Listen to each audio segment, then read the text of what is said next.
Tonight we have a truly uplifting story about an 86-year-old man who lives near Edinburgh. He has been brightening people's lives with one simple gesture, a few hours a day, 5 days a week. He maneuvers his wheelchair to the end of his driveway and waves to motorists who pass by. And for some people, it really makes their day.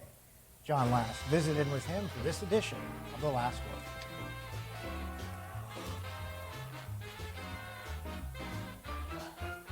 When my wife and I were deciding which house to buy when we were moving to Erie, the deciding factor for me was a future neighbor who waved to us when we were taking the house tour.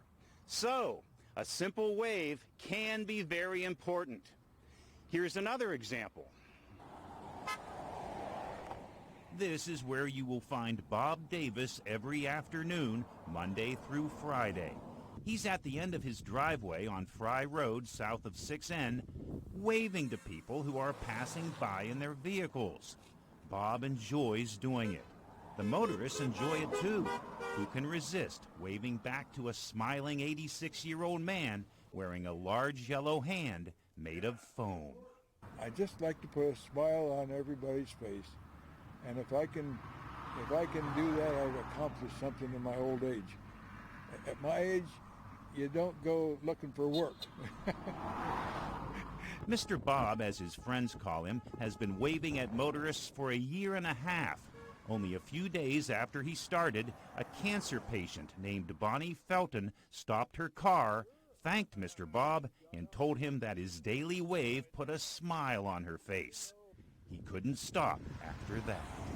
And I thought to myself, well, now, if I can put a smile on that lady's face, maybe I can put a smile on a lot of faces. And he has. Construction workers driving heavy equipment wave and toot their horns at Mr. Bob. School children line up at the windows of their buses to wave back at the man with the foam hand. Mr. Bob says he took a survey one day, and 90% of the people he waved at waved back or tooted their horn. I got a wave, but not a toot. Sometimes they stop and chat. One lady stopped and wanted a hug. I said, okay, I gave her a hug. The weather does not stop Mr. Bob from his waving. When it rains, he pulls his minivan to the end of the driveway and sits under the hatch. When it's freezing cold, he sits on the passenger side with the heater on. Mr. Bob spreads a lot of joy. But how much longer can he do this? He says he will do it as long as his wife lets him do it. My wife has the last word. You know, like John Last, you have the last word? Okay, my wife has the last word.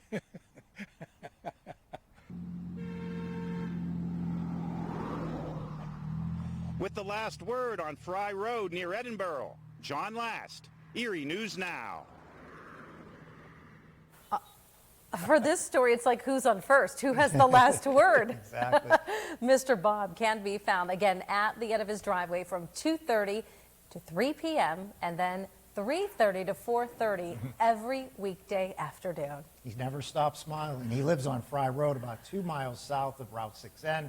So if you pass by, make sure to wave.